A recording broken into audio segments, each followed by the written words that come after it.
2028 లోపల పాక్ ఆక్యుపైడ్ కాశ్మీర్ అనేది ఇండియాలోకి భాగమయ్యే అవకాశాలు చాలా ఎక్కువగా ఉన్నాయి.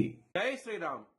2022 నుంచి 2025 అక్టోబర్ వరకు మొత్తం 19 ప్రెడిక్షన్స్ అనేవి నేను చెప్పినట్టు జరిగినాయి.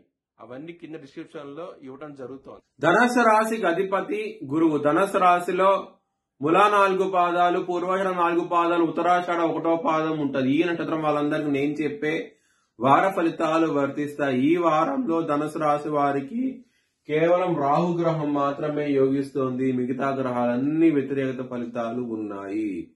మీరు శివుణ్ణి ఆరాధించండి. శివుడు బోలాశంకరుడు.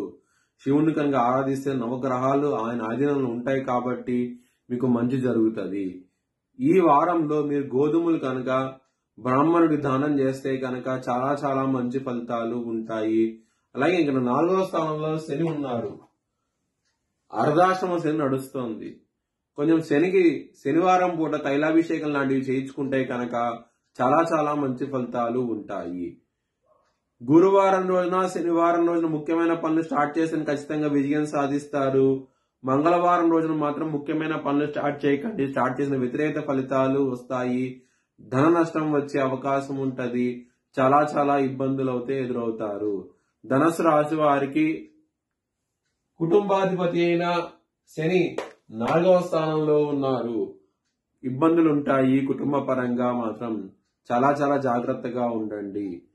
ధన పరంగా కూడాను మీకు అంత అనుకూలంగా అయితే లేదు. మీకు సకాలంలో చేతికి ధనం అనేది వచ్చే అవకాశాలు మాత్రం చాలా తక్కువగా ఉన్నాయి. ఇన్వెస్ట్మెంట్స్ చేయకండి. ఇన్వెస్ట్మెంట్స్ చేస్తే కనుక చాలా చాలా ఇబ్బందులు ఎదురవుతాయి.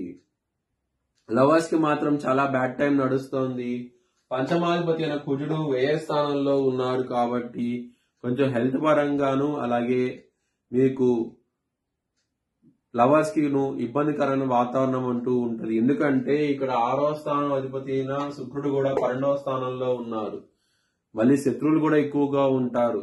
ఇన్ని హెల్త్ పరంగాను లవర్స్ కిను అలాగే శత్రువుల పరంగాను ఇబ్బందులు అనేవి ఎక్కువగా ఉన్నాయి. ఈ వారంలో చాలా జాగ్రత్తగా ఉండండి.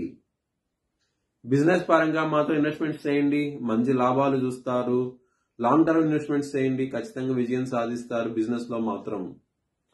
మ్యారేజ్ పరంగా మాత్రం చాలా బాగున్నది. మీకు ఎటువంటి ప్రాబ్లమ్స్ అంటూ ఉండవు. సప్తమాధిపతి అయిన బుధుడు లాభస్థానంలో ఉన్నారు. దీని మూలంగా మీకు ఎటువంటి ప్రాబ్లమ్స్ ఉండవు. మ్యారేజ్ పరంగా మాత్రం. కెరియర్ పరంగా మాత్రం చాలా చాలా జాగ్రత్తగా ఉండండి. జాబ్ చేంజ్ లాంటివి చేయకండి. ఎందుకంటే శని భగవాన్ దృష్టి 10వ స్థానం మీద ఉన్నది. దీని మూలంగా కొంచెం ఇబ్బందులు పడే అవకాశం ఉంటది. కాబట్టి మీరు జాబ్ చేంజ్ లాంటివి చేయకండి. ఇబ్బంది పడే అవకాశం ఉంటది. మీ భవిష్యత్ వివరాల కోసమై HLN జ్యోతిష్యాలను సంప్రదించండి. Please like, share and subscribe my channel.